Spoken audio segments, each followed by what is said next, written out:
One of the primary tactics used by the disinformationists is to separate the Jesuits and the Illuminati, when they are actually one. Indeed, the Illuminati, the Bavarian Illuminati, was created in 1776 in Bavaria, a Jesuit stronghold, at Ingolstadt University, a Jesuit university, by Adam Weishaupt, who was a Jesuit professor of canon law. And indeed, the Bavarian Illuminati was the brainchild of Lorenzo Ricci, the superior head of the Jesuit order, the Supreme General, and Lord Shelburne, the head of British intelligence, the proto-MI6. Indeed, the Shelburne dynasty, the Pettys, William Petty was his name, the Pettys, who are now the Petty Fitzmaurice bloodline, were and are secretly Jesuits. So the entire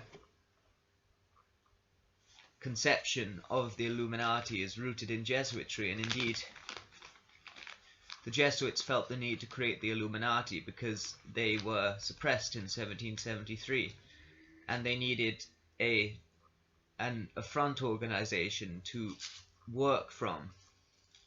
And indeed Weishaupt was elected to be the leader of it. Indeed, he was young, he was only in his late 20s, but he came up with a worldview which was very similar to Gioacchino Fiore's. Indeed, it envisioned a return to Dark Age Catholicism, or some sort of Dark Age rule. Indeed, some believe that the Illuminati believed in a Dark Age technocracy, and others that they were all-out Jesuit and believed in Dark Age Catholicism, i.e. the period between 476 and 814. I say 814 because the 800 to 814 is the era of Charlemagne, and the coronation of Charlemagne is seen as a golden age for Rome. Thus, instead of the Dark Age being 476 to 800, as most historians would put it, I put it to 476 to 814. But so it's in debate whether Weishaupt decreed Gioacchino Fiore's teachings or something more technocratic. Indeed, the technocracy has led to a pharmocracy and rule of pharmaceutical companies and psychiatry in our modern day society. The priesthood of engineers of technocracy has become the priesthood of psychiatrists, and perhaps this notion was foreseen in the parables of Weishaupt during the initial Illuminati meetings. We had Weishaupt, Knigge, Zwack, various names I can't pronounce, and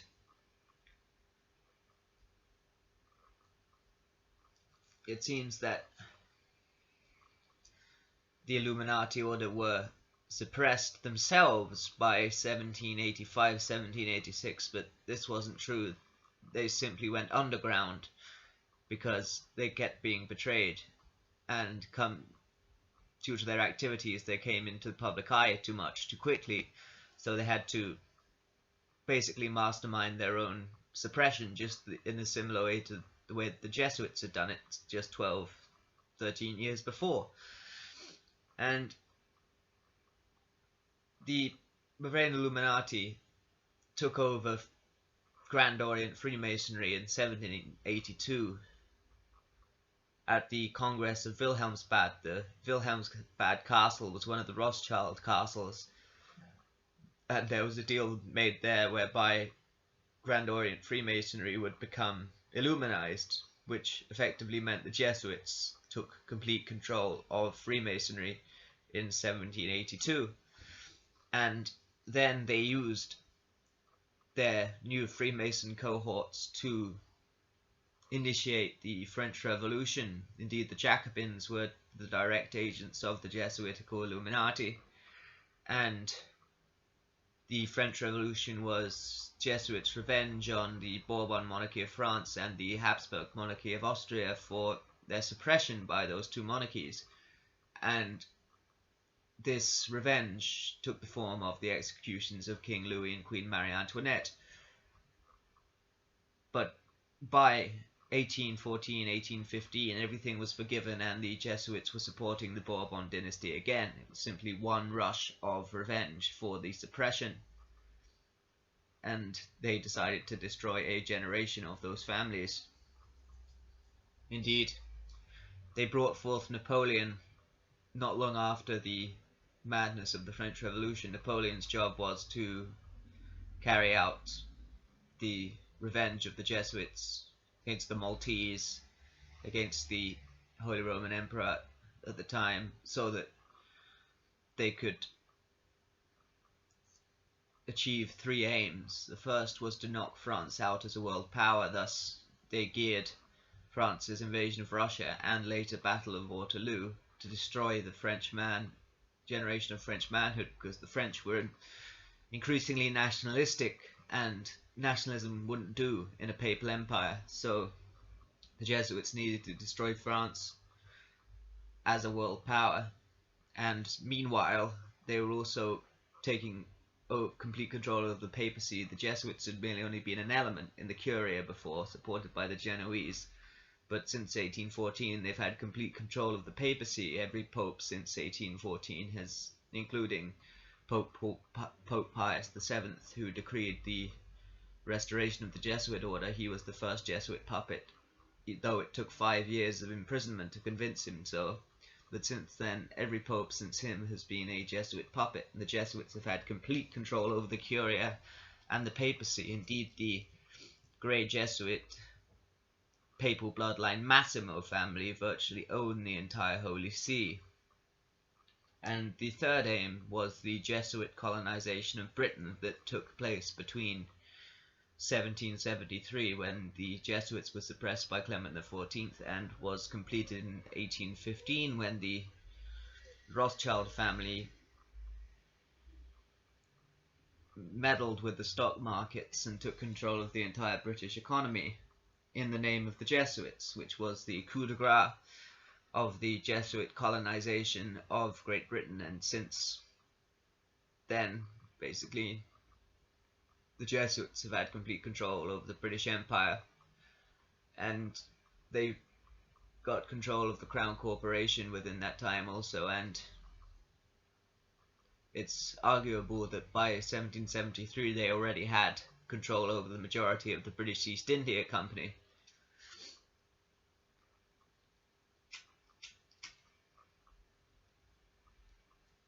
But France has never recovered from the Napoleonic Wars. Indeed, it's always been a simple vassal of Roman Britain.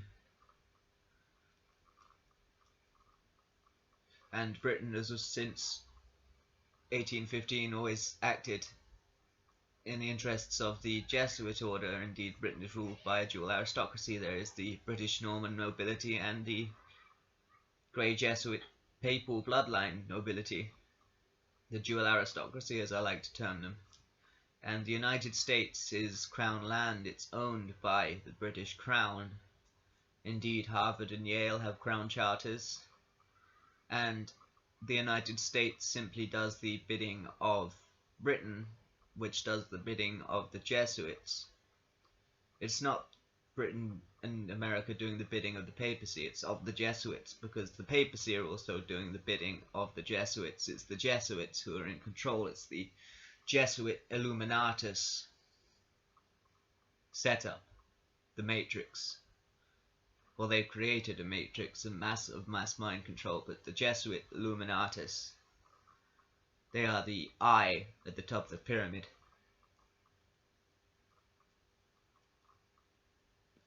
It is they who are gradually pushing us towards a fascistic police state, a Jesuitical fascistic police state, and they've even co-opted movements like the New Age movement, which was the creation of a Jesuit called Pierre Teilhard de Chardin, SJ. When I say SJ at the end of names, it means Society of Jesus, which means this figure is a Jesuit. And the creation of the New Age movement was initially to make drugs look normal in society to begin with, and then to create a form of environmentalist fascism which would support the Agenda 21 aims, which is now changed to Agenda 2030, which is a depopulationist vision, and it's run by the Catholic Percy dynasty. The Percy dynasty were one of the dynasties that helped the Jesuits during their colonization. They were a British Catholic family that were disguising their Catholicism, and indeed they probably had a hand during the building of the complex warren of tunnels that crisscrosses especially Wiltshire and Hampshire, and indeed probably maybe more of Britain, which was indispensable to the Jesuit colonization and the continued Catholic activity in Britain after the Reformation. Those tunnels began as monk tunnels and priest holes, and gradually grew into a complex warren, a maze labyrinth of tunnels, whereby the concealed Catholic families could operate and meet, and their priests and confessors could move about without harassment from a rabidly fanatically Protestant population.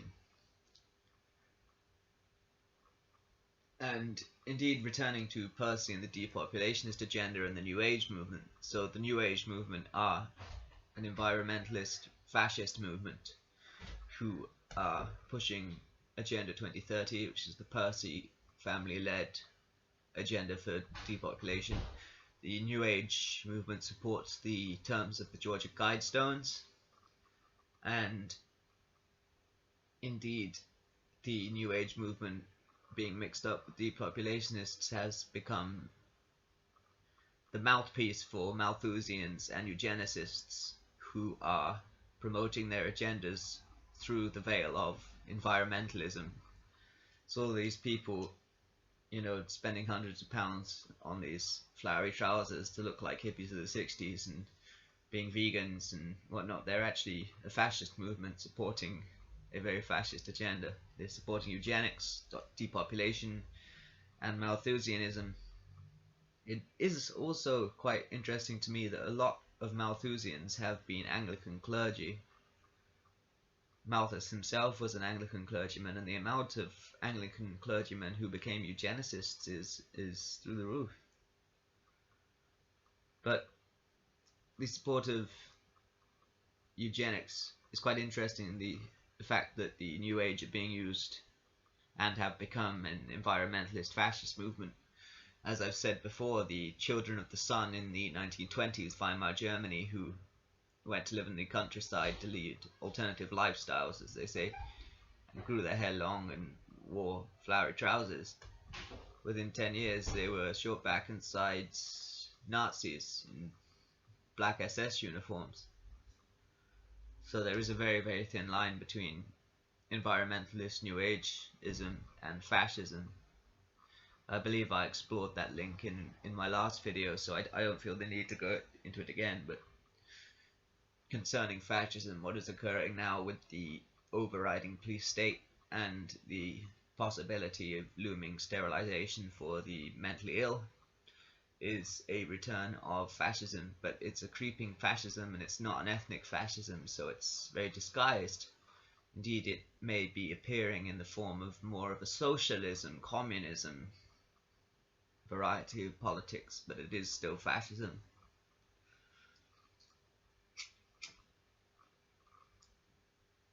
And because it's a disguised and creeping fascism, it's even more nefarious than something outright like Nazi Germany. But this fascism is a friend of the Jesuits because it's a Dark Age philosophy, it's a reactionary philosophy. And the Jesuits at their heart are reactionaries because they desire a return to the Dark Age, so the period of 476 to 814. And I don't think they mind how they achieve that Dark Age, whether it's a return to primitive Catholicism or whether it's technocracy. a technocratic feudalism, a technology-based dark age, or a cross between theocracy and technocracy. Technocratic priests. The whole idea is quite bizarre. It seems to me like a mix between a Catholic conspiracy theory book by Eric John Phelps and a novel by Philip K. Dick. That's what it seems like, the looming dark age, because it's a combination of the two elements of the dual aristocracy. You have the ultra-Catholic theocratic Jesuit, grey Jesuit oligarchy on one side, and they are intermarried in many cases, and with the other part of the dual aristocracy you have Anglican, eugenicists, technocratic, Darwinistic, Malthusians. So it is an interesting, very volatile mixture of the two oligarchical aristocracies, whose ideologies could result in a dark age of dynamite and blood. Indeed, the creeping fascism is similar. I believe the society is becoming very similar to A Scanner Darkly, the novel by Philip K. Dick. And it's quite interesting how Philip K. Dick predicted many things, because he believed in the never-ending Roman Empire, which, with the Jesuits strutting about, it is effectively, we are still living in the Roman Empire. And then he creates a vision, a dystopian vision linked to the war on drugs and the failure of the war on drugs, and a population with 25% of the population addicted to a substance, a narcotic called substance D, and it's all bleak, and you're being completely traced, scanned, tracked the whole time. And indeed, we aren't meant to exist in this kind of environment. This is vile, but this is what the Jesuit Illuminatis eye, the top of the pyramid, is doing, and doesn't intend to stop. We are approaching new age of fascist dominion, and a return to the dark ages, a dark age of reductions, sterilization, and fascism. We are entering a new dark age, a Jesuitical dark age. I'm going to fade out.